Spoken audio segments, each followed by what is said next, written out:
किसी से कोई अपेक्षा नहीं रखते, जो किसी के आगे हाथ नहीं फैलाते।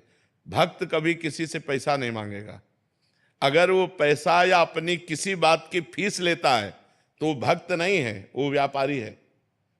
हम भगवान की चर्चा कर रहे हैं, अगर इसकी फीस ले रहे हैं तो हम व्यापार कर रहे हैं, भक्ति नहीं कर रहे। भक्ति सबका, जैसे हमारे भगवान ऐसे आपके भगवान।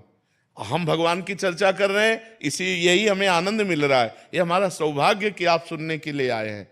यही हमारी फीस है कि आप बैठकर सुनिए और सुनकर अपने आचरणों में उतारिए और आप भी भगवान के बनिए।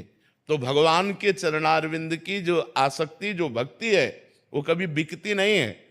अगर जहां बेचा जाता है तो भक्ति नहीं होती। भक्ति का स्वरूप क्या है? निरपेक्षम, कोई चाह नहीं। जिसकी कोई चाह नहीं, अगर चाह रखता है तो भक्त नहीं। जिसकी चाह मिट गई, चाह मिटी, चिंता मिटी, मनुआ बेपरवाह, जिनको कछु न चाहिए वो साहन के सा।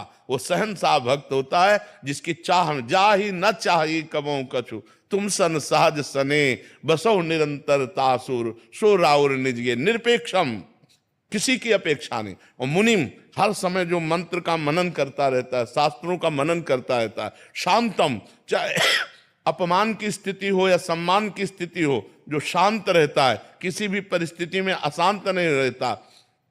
निर्वैरम, जो पूरे संसार में किसी एक से भी शत्रुता नहीं रखता। समदर्शनम, जो सब में भगवान का दर्शन करता है। ऐसे भक्त के पीछे पीछे भगवान डोलते हैं कि उसके चरण रज पड़ जाए, मैं पावन हो जाऊं। तो भक्ति की महिमा जो भगवान को अधीन कर ले, सरलता तो उसका एक साधारण सद्गुण है। जी बबली जी। राधे राधे महाराज जी। राधे राधे महाराज जी।